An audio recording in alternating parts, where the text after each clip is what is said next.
Yeah, so I think there are so many benefits from golf, from a mental, physical, social standpoint. I think it's such a mentally challenging sport, and although it can be a team sport, you're truly competing with yourself to get better. One of the biggest things I've learned is just like having grit and resilience and like never giving up, and especially you're sometimes you'll shoot in the low 70s, sometimes you'll shoot in the high 80s, and it's just learning that golf is very up and down. You got to take it day to day, and you just got to keep grinding it out and never give up.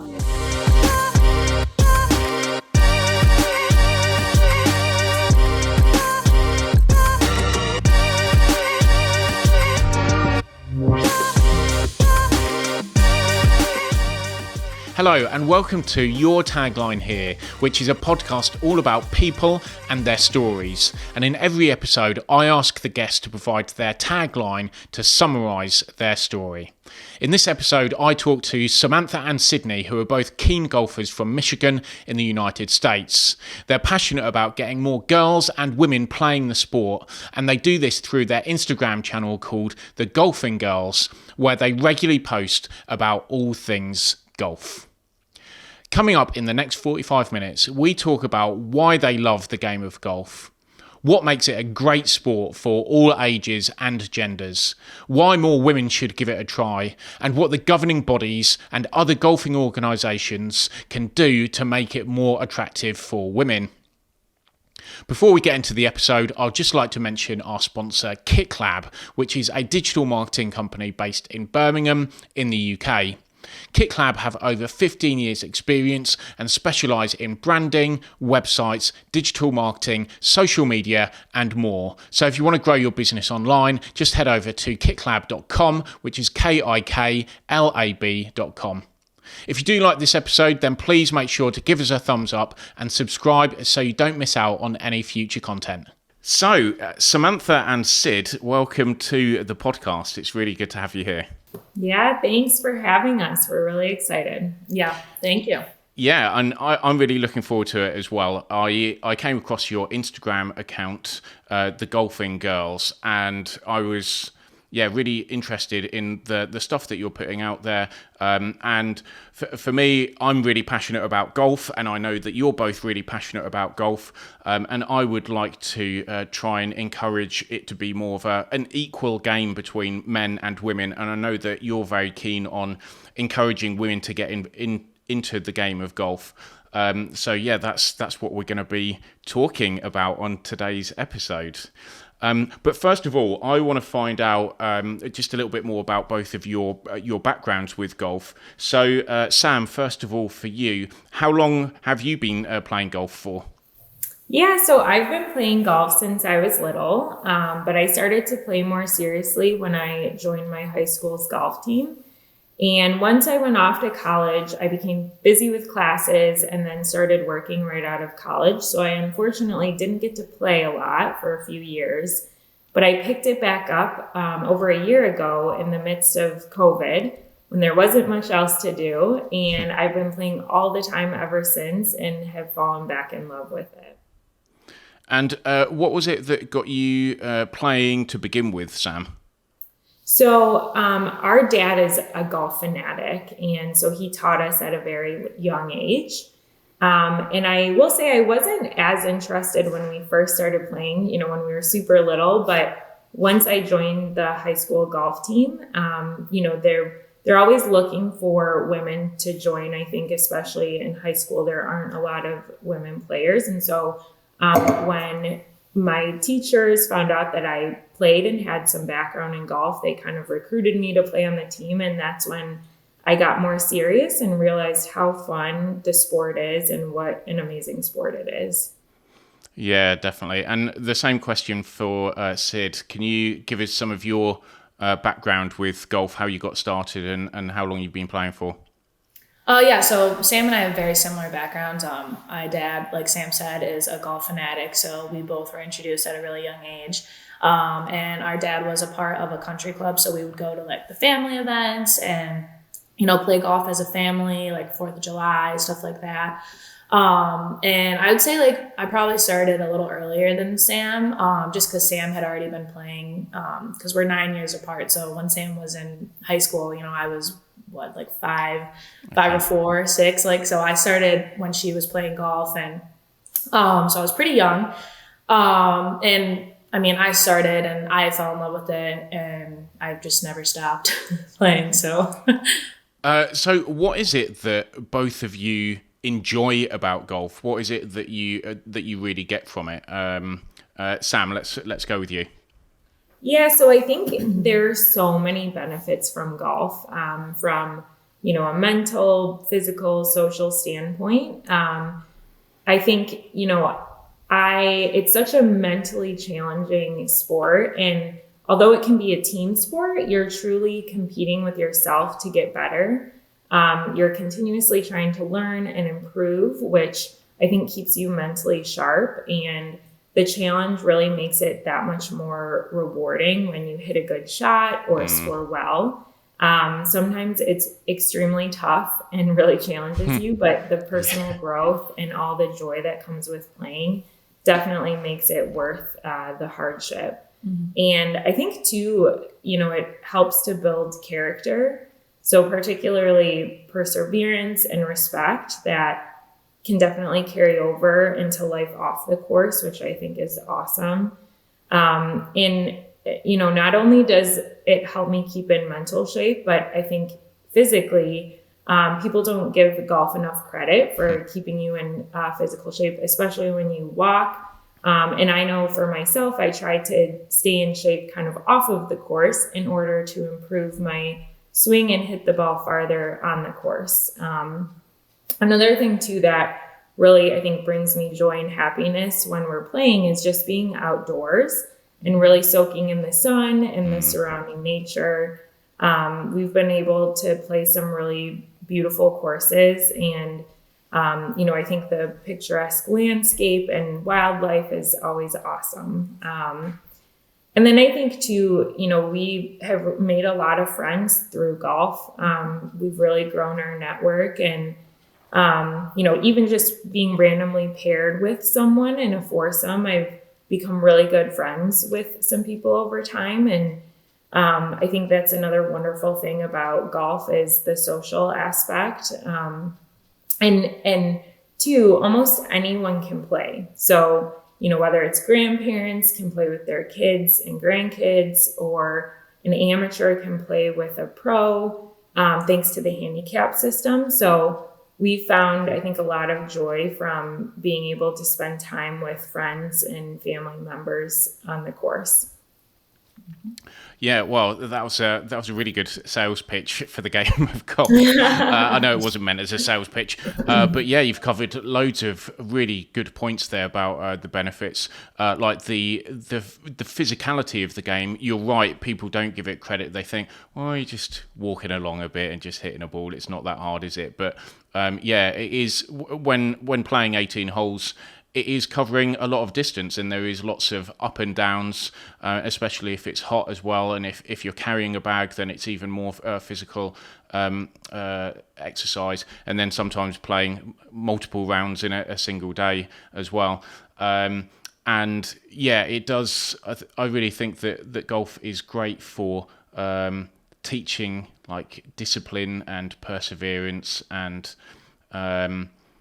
just sticking with things when the going does get tough. Now, Sid, do you agree with all of those points that Sam made? And is there anything else that you'd like to add that maybe she didn't mention? Yeah, so I agree with Sam 100%. I mean, we pretty much see eye to eye on the benefits of golf. Just like for me, I'm a little bit more competitive with golf than Sam is. So one of the biggest things I've learned is just like having grit and resilience and like never giving up. And especially, sometimes you'll shoot in the low 70s, sometimes you'll shoot in the high 80s. And it's just learning that, golf is very up and down. You got to take it day to day, and you just got to keep grinding it out and never give up. And also just like, I guess, kind of like calming your nerves and like learning how to do something under pressure. Cause like for me, the first tee is like terrifying sometimes. So I need to like learn how to calm myself down, know how to hit the golf shot under pressure, or whether it's, sinking a putt for birdie to go under par. And it's just like learning how to react and stay mentally tough in those situations.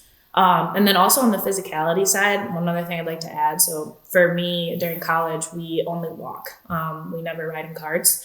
So, and on the average, a golf course is 5 miles and you're walking those 5 miles. And on top of that, for me, I have a push cart. So I'm pushing a 25, 30 pound bag.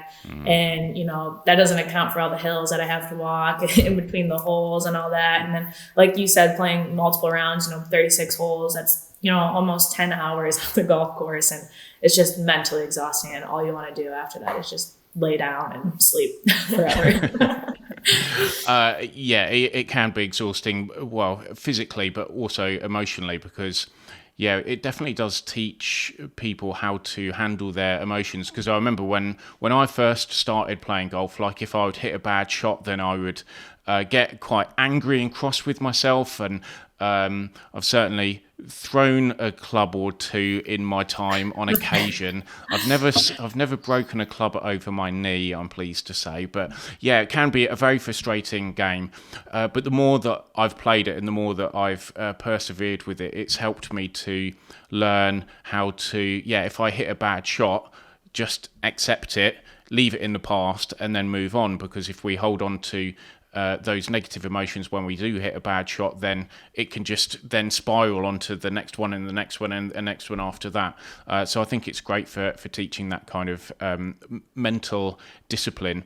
And one of the things that Sam said earlier as well was when you hit a good shot, the feeling that you get. And I know that when I play, even if I have a terrible round, there's always at least one shot in a whole round where you either like smoke a driver off the tee, or hit a nice chip, or hit a nice bunker shot, or whatever it might be. There's always one shot that you can think, that was nice. And it does give a really nice, like almost buzz of adrenaline, doesn't it? Yes, it keeps you coming back for sure. And I have to say, so Sydney is much better than me. She said a lot more competitive, and I like to go out and have fun. And it's funny, I'm probably out of our family, I'm one of the worst golfers. Like we mentioned, our dad's really good.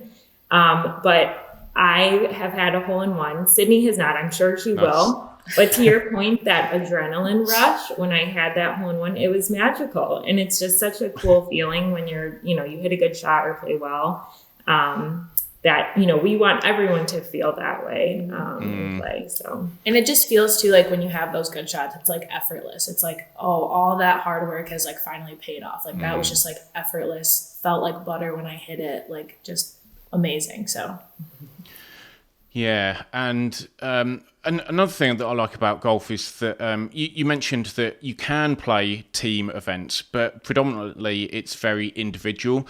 So when you go out there and you shoot a good score, it's all down to you, and it's because of the hard work that you put in at the driving range or on the putting green, and that hard work pays off. And it's nice to be able to get that clear measurement of how you're doing with what you score. So whether you shoot 90 one day and then 80 another day, then it's like it's a really clear measure of performance. So you mentioned that Sid is the more competitive and the better golfer.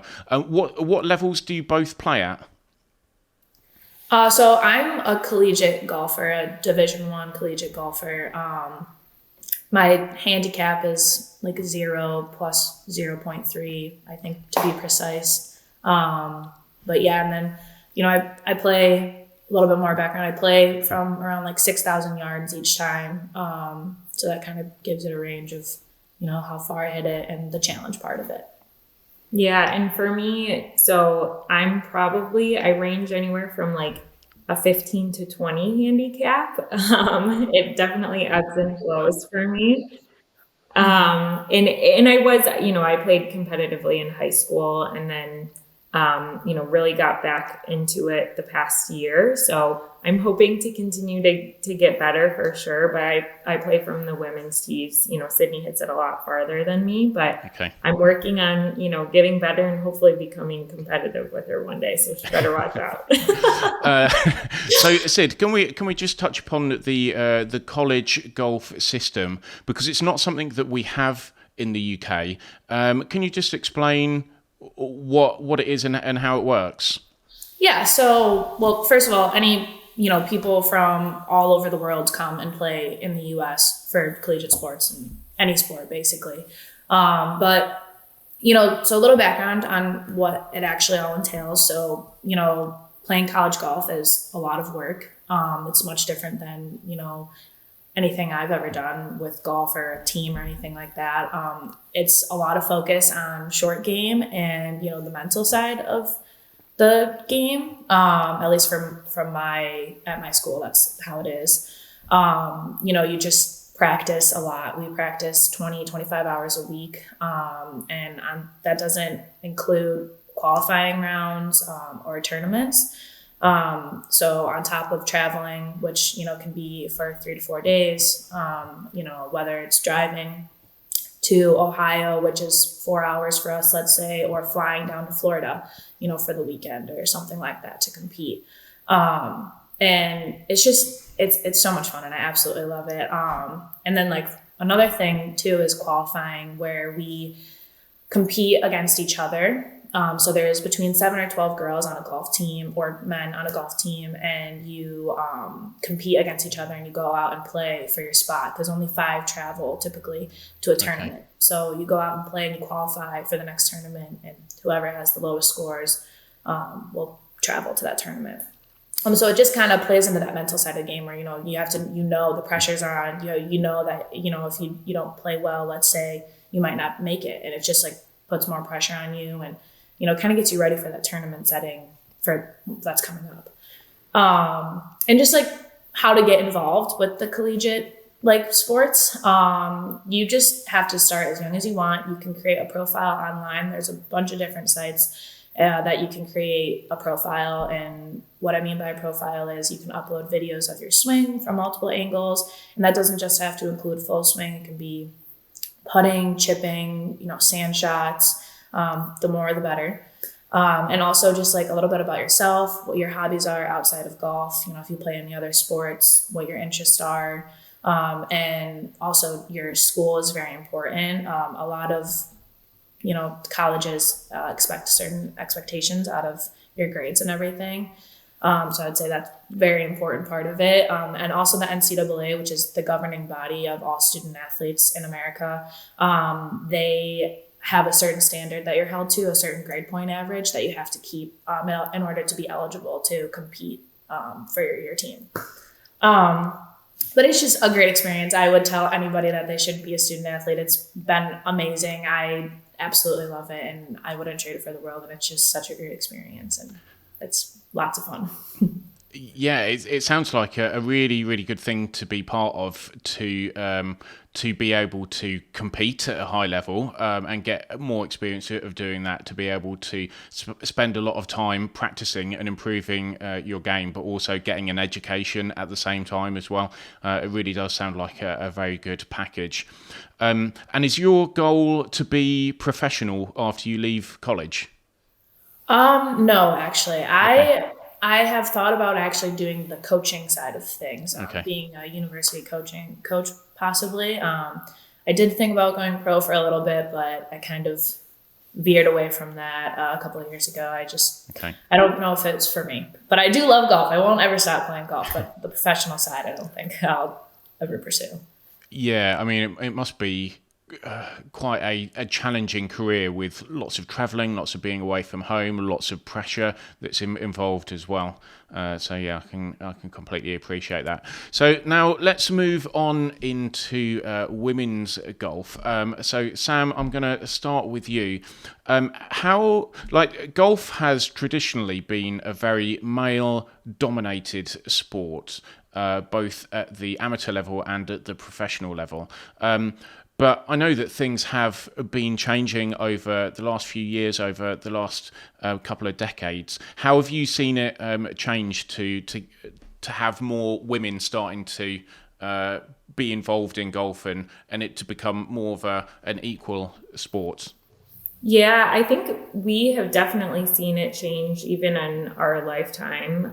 And I think I'm a prime example of how golf has changed and grown even more recently, particularly over the past year. I think, especially for women, a lot of people picked up the sport during COVID. It's the National Golf Foundation showed a huge surge of new golfers over the past year, with women golfers in particular growing by almost 500,000, making up almost a quarter of all golfers, which is really good to hear.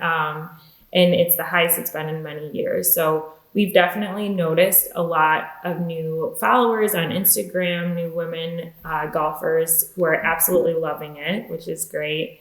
And I've also noticed a lot of new couples and female members joining our golf club, which has been great to see. And we notice a lot more co-ed tournaments as well. I think too, it also seems like, professional golf is highlighting more female golf. And you see on TV, it's played more, and there's more recognition of famous female golf icons. We always like to see Nelly and Jessica Korda since they're sisters like us, but, we think it has definitely changed over time for sure. Yeah, and I think that's a great thing. And I definitely see the amount of publicity and the amount of attention on women's golf has got more over the last few years, especially with like the major competitions, and the Solheim Cup is definitely getting a lot of attention, and it's great. And I think that when there's high profile women who are involved in the game of golf, whether that's at the professional level or whether they're commentators or whether they're just influencers on social media, I think that helps to make it more of an attractive and cool sport for women to get involved in. I think it would be great to be a couple and be able to go out and play golf together, because it would be a nice way to spend time with each other. So, Sid, is there anything else that you've noticed with things changing? Yeah, I definitely think it's, in the up for women. One example I will give, and, this past summer, there was this campaign called the Hoodie for Golf, which was started by Michelle Lee. And it was a campaign to bring in funds for the LPGA Renee Powell Fund and the Clearview Legacy Foundation, which both of these organizations are geared toward getting more women, young girls, and people of color into the game of golf. So I think that was huge because they sent these hoodies out to a bunch of other PGA, LPGA professionals. And then also once it got large enough that more well-known people, celebrities, or even smaller influencers on Instagram or something, they were buying these hoodies and it was being posted all over social media. So it was bringing this huge awareness to women golfers and girl golfers and all this. And I thought it was great to, bring that awareness to it. And it was awesome. So I definitely think it's on the up because people are noticing, okay, we need to get more women into the sport and set an example for these young girls who are already enjoying the sport and, need an example or a role model to look up to. So. Yeah, and I think it's great that there's people out there who do have influence that are using that influence for positive reasons.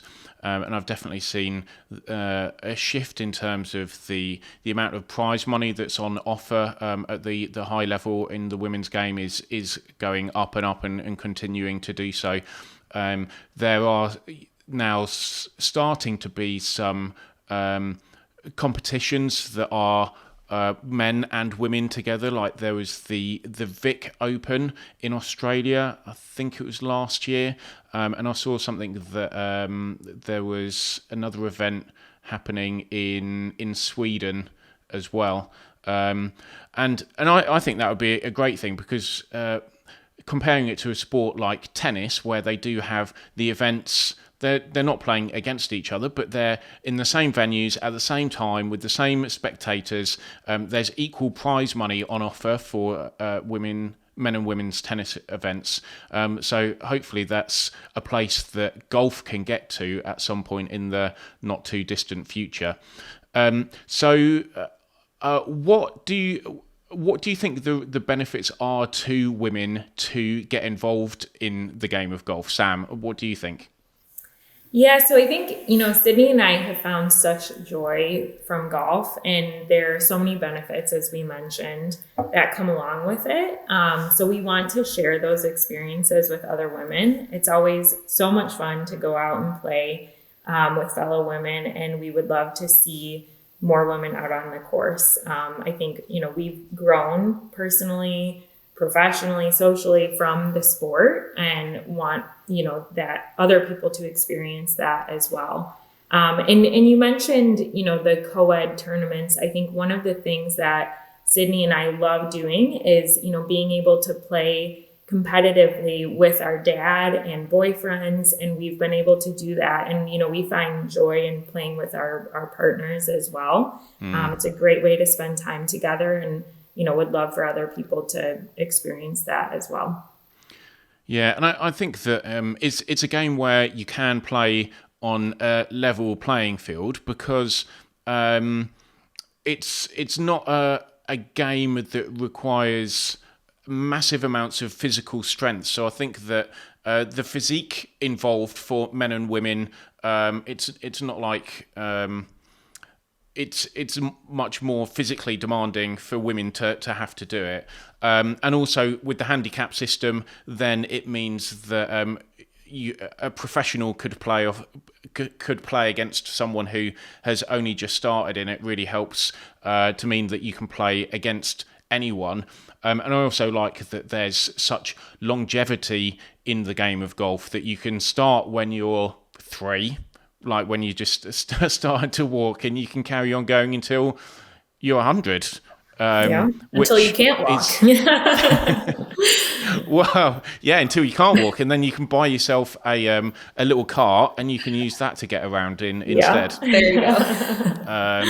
And I have also I saw a documentary a few months ago about disabled golf as well, with people who maybe I saw a guy who only has one leg. There was a guy who's only got one arm.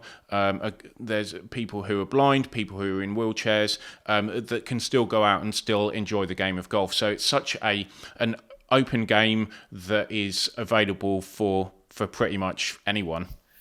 Definitely. It's definitely an inclusive and equal sport. I think, as you mentioned, that's one of the beautiful things about golf is the handicap system, and that amateurs, pros can play together, and it can be still somewhat equal and competitive. And no matter what age you are, it's open for everyone to play, which is great. And I think, it can be more equal between men and women, and the game is designed to do just that, right? So it's great. Mm-hmm. Yeah. So let's move on to what more can be done for golf going forward, because it still doesn't feel like it is equal for men and women. It does still feel like there's more men that play than women do. So what do you think either the governing bodies or organisations that are involved in the game of golf, what do you think can be done to get more women into it? Should we start with Sid? Yeah. So the first thing that comes to mind when I think of this is the clothing options that are available for women. Typically when you walk into a pro shop, let's say at a golf course, 1/3 of the clothes there are women's and 2/3 are men's, and the men's just look so fashion forward. They're up to date. They're, nice patterns on them that are trendy and, everything like that. And then you go over to the women's side and it's, solid colors. There's, super duper crazy patterns that may be more targeted towards older women. And, it's like, when I go in, I'm looking for that fashion forward, trendy clothes where I feel, confident and I love what I'm wearing. And I think sometimes that can be intimidating or almost, bringing bring negativity to women who are trying to get into the sport because, they don't know or they don't like the clothes that they're seeing. And, they're trying to find these nice trendy clothes and, they don't feel comfortable going out in what they found at the store or something like that. So I think that is a huge aspect. Because for me, it's like the better you look, the more confident you feel and you play better. And I think that's a huge, huge thing. And I feel like the fashion industry of golf needs to just be a little bit more up to date and needs some changes. And I feel like that's a huge thing for women, at least. Yeah, and I have definitely experienced what you've described as well. When I walk into a golf shop over here, there is much more options available for men, and the women's section is a lot smaller.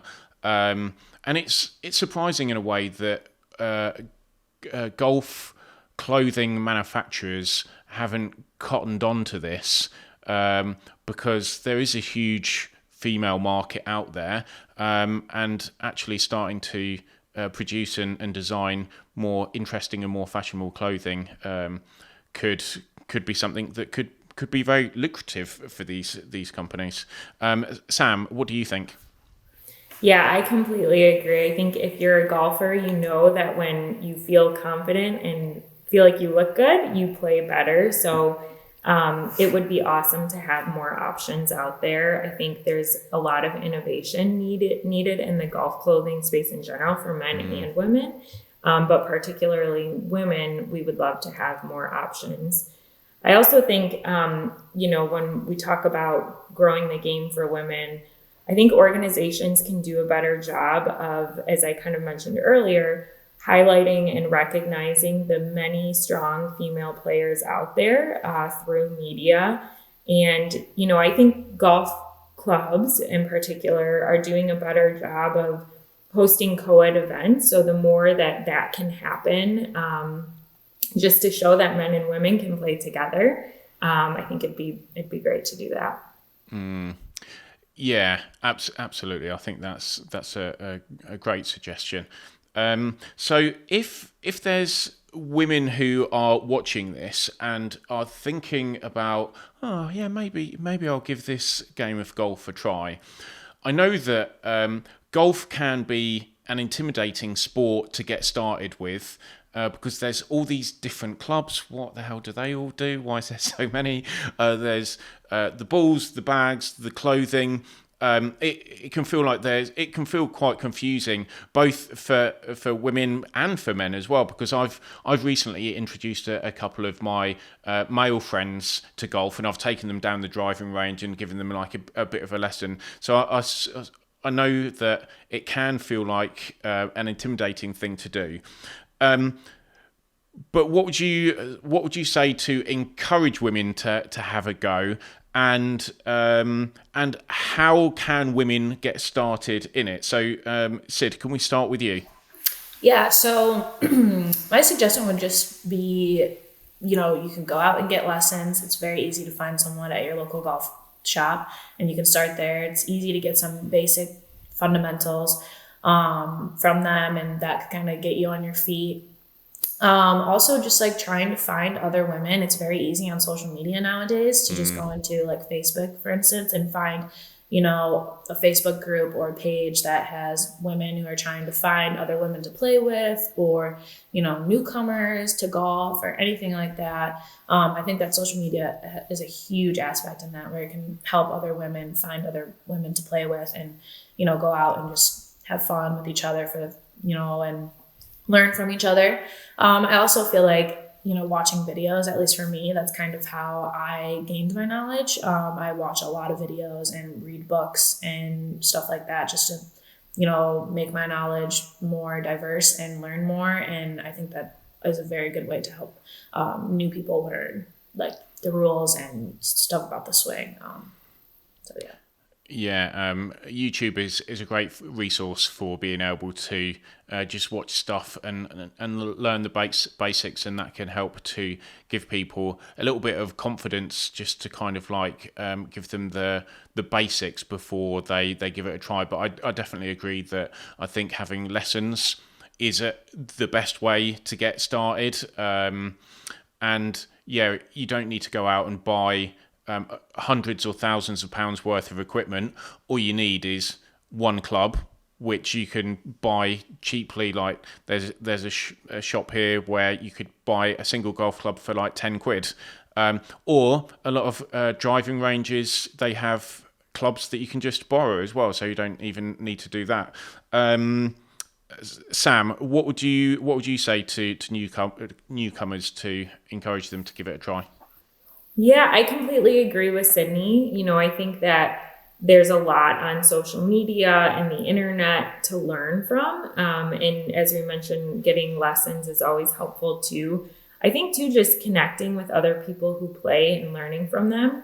Every golfer I've ever played with is always willing to help, and we kind of learn from each other. I just actually played with two women last weekend who were both in their 60s, and they just started playing in their 50s. And I was absolutely blown away by how good they were. They hit the ball really far. And if they can do it, I have faith that all of you out there could do it too. They weren't intimidated to start, and you shouldn't be either. It's definitely fun, and anyone can pick it up. Yeah, and it is a difficult game to play, but actually that is part of the attraction, that it's that drive for self-improvement, to just get a little bit better every time that you go out and play, or every time that you go out to practice. And that certainly for me is one of the things that I really enjoy about it. So if there's any women or any men out there that want to give it a try, then that advice is really good. So now if there's people watching who have already started to play, who want to get better, what advice would you give to them of the best ways to improve and get better? Sid, can we start with you? Mm-hmm. So practice as much as you possibly can. I mean, you just practice. That's all I can say. And I also feel like I mentioned earlier, for me, I just try to build my knowledge and learn as much as I can. And I feel like that is also huge. If you learn if I'm pushing the ball to the right a little bit, and I try to learn how to correct that on my own and know what I'm doing without trying to get the help from someone else, that could be very beneficial on the golf course. Because if I'm out there and, I'm pushing it to the right and I don't have a caddy with me, let's say, and I don't know what I'm doing wrong, but I watched a video a couple days ago about why you might be pushing the ball to the right or something like that, and I could possibly fix it out there on my own on the golf course. I think that's huge, just knowledge and practicing, because the more you practice, the better you're going to feel, and perfect practice makes perfect. So yeah, definitely. Are there any books that you would recommend reading, or any YouTube channels that you particularly like? So there's I think it's just called the Ben Hogan book. I think it's the 5 lessons or something, isn't it? Or something. Yeah, I think that's what it's called. And then there's also I forget what it is. It's a mental. I think it's I literally just listened to the audiobook this past summer, and I cannot remember what it is. It's about the mental side of the game. If I remember it, I'll shoot you an email about it. But I cannot remember the side of it, but it was about the mental side of the game. It just was awesome. And I listened to it, I think 2 or 3 times since I listened to it the first time, because it was just great. I don't know. So the same question for Sam. Do you have any other advice on how people can get better or improve? Yeah, so I think I mentioned earlier, I'm trying to get better right now. I stopped playing for a few years and I'm getting back into it. And I think for me, learning from the pros, and even, Sydney's a lot more knowledgeable and has more experience. So just learning from those who are better, in, building and using your network in that way. I think to Sydney's point, one of the most important things you can do is practice, but with intent. And that's extremely important. The intent part is really important. I think, Sydney mentioned, for example, if you're hitting the ball to the right, how can you practice with intent to correct that? And what should you be thinking about with your swing, to keep continuously get better? And I think too, there are a lot of examples of people out there, as I mentioned, who didn't pick up the game of golf until later in their life, who even turned professional. And so I would say, I don't want to make it sound easy, because it's not. It's extremely difficult and rare, I think, to become professional, but it takes a lot of time and dedication to score well, let alone become pro. So you have to make a significant commitment, but it's definitely possible. And I think, you'll grow, as we mentioned, kind of grow personally from, playing and practicing and getting better. And there's a lot of reward that comes with that as well.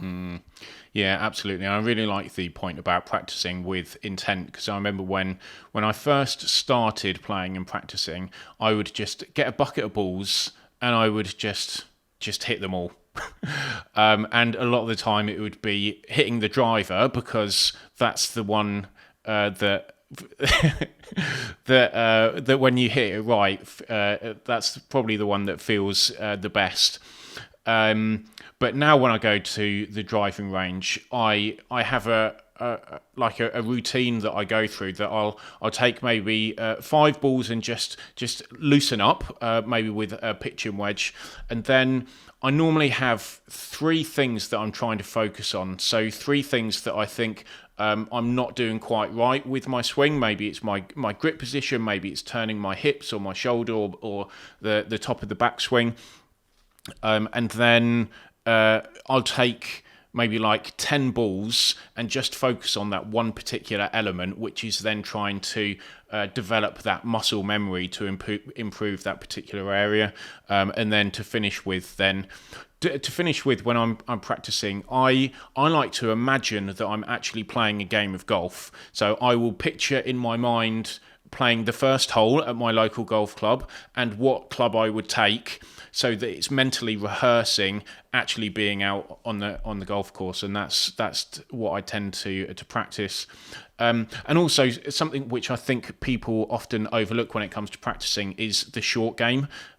People often go out and they just smack 100 balls with a driver, but they don't spend any time putting or chipping or pitching or getting out of a bunker. And I think that if people want to improve their scores, then it's the short game that really does that. Would you agree with that? Yeah, for sure. There's a saying, drive for show and putt for dough, because the short game is extremely important, and that's how you score. And I think Sydney knows that. I like to say you drive for dough and putt for more dough, because but putting is just huge. I mean, even if you look at the stats of, the pros of even women or men, their strokes gained putting, which is how much you gained off the tee or putting or chipping or out of the fairway, hitting greens, how much that helped you shoot under or lower your score. So that's what strokes gained means.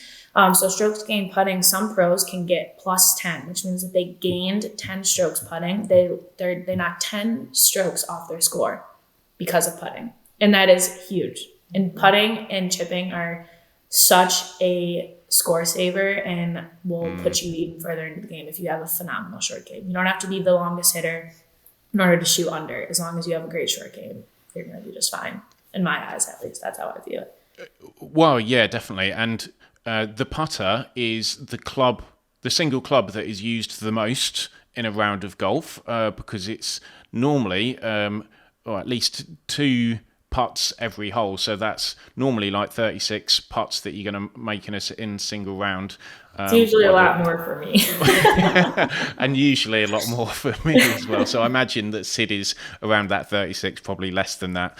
But also being able to get up and down. So being able to chip it close to the hole so that you can then have a single putt to get it in. That's where I think that, people can really make big improvements by focusing more on the short game of things.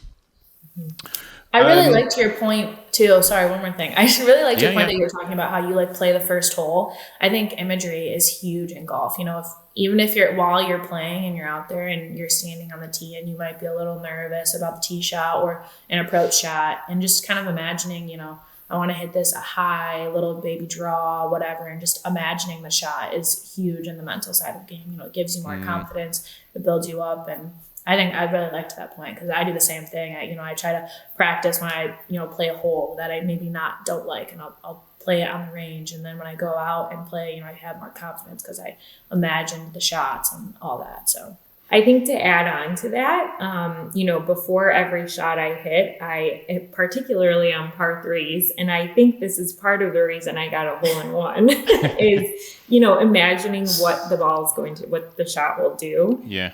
It's funny, the hole I got the hole in one on, every time I would step up to the tee on that hole in particular, for whatever reason, I would tell myself, I'm going to get a hole in one. And sure enough, it happened. So I do think that, imagery is really important. Yeah, definitely. And one other point from me, and I don't know if this is universally accepted, but it definitely works for me.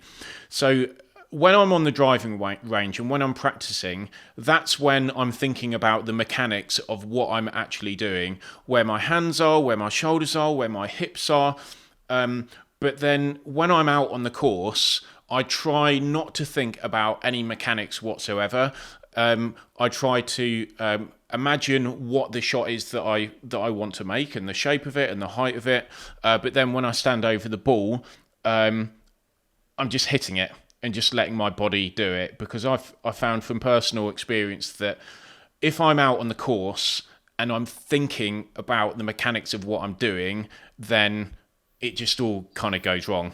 Yeah, it's hard to play while under construction, while your swing is under construction. Yeah. So I think that's good advice, especially for newbies to the game, for sure. Yeah, I mean, the driving range is the practice, and going out and playing is just playing. You got to learn how to separate the two, for sure, because they're different mental boxes, as I like to put it. The driving range is where you improve, and playing is playing. You're not improving out there. I mean, yes, you are learning and you're improving, but you need to learn how to separate the two, for sure. I totally agree with that. Well, that brings us to the end of the podcast now. I just have one more question for you, which is, what is your tagline for this episode? Yeah, it's time to tee it up, girls. Nice. In a beautiful harmony.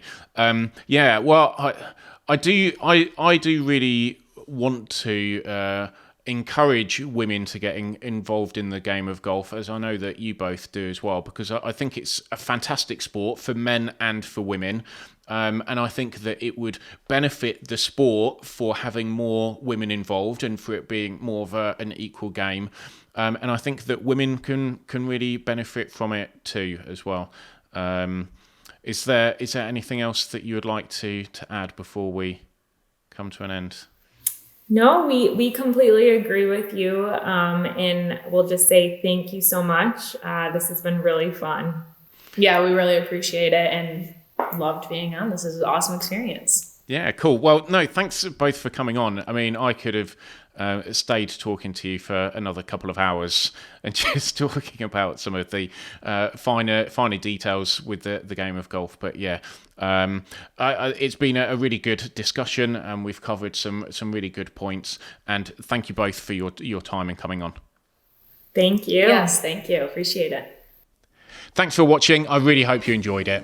We'll see you with another episode soon. And to make sure that you don't miss out on all future content, just make sure that you subscribe to the channel.